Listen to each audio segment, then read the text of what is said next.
Hi folks, so I had a leaking furnace and it was leaking up in this area where the condenser exhaust pipe goes. It was leaking down here, right here. It was pooling water and actually dripping all the way through the air conditioning unit furnace until the ground. This is the condenser pump. I thought that was a problem before, but actually found dripping right here. So I actually cut out the PVC pipe that was connected, and I figured while it's open, I'm going to change out the condenser pump too. By the way, the condenser pumps are pretty cheap. They're available on Amazon.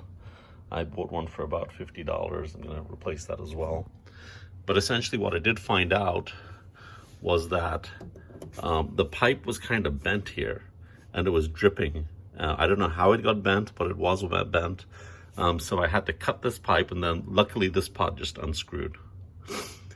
What I did after that is I stuck this piece of cloth inside just to sop up all the water inside the drip pan, and now I'm going to just try to rebuild it and see if that works.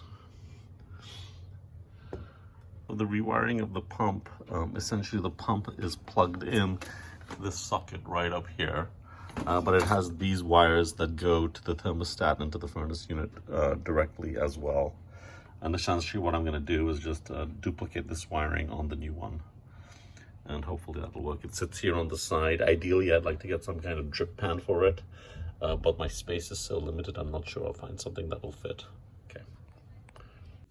So I fashioned a drip pan out of this old aluminum food tray.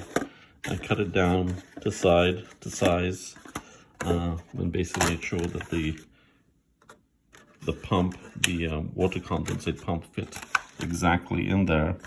It's not perfect, but I think it'll just do the job.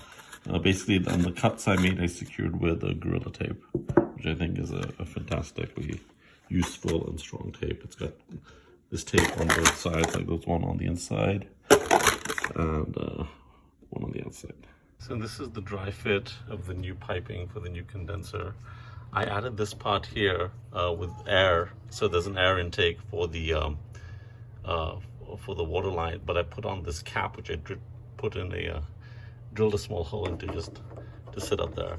So hopefully in the future, if this thing clogs again, I can just snake a line through here to unclog it, and then here it goes down to the new pump. So hopefully at this point I can glue it up and give it all a try. So it's been running now for a few hours.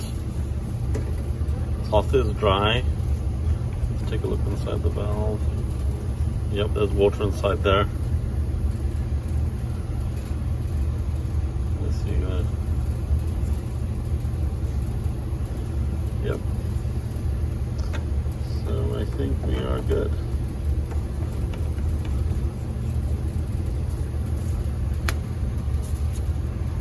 I thought I'd just show you what the part was that I took out that was leaking. As you can see here, the threaded part is bent.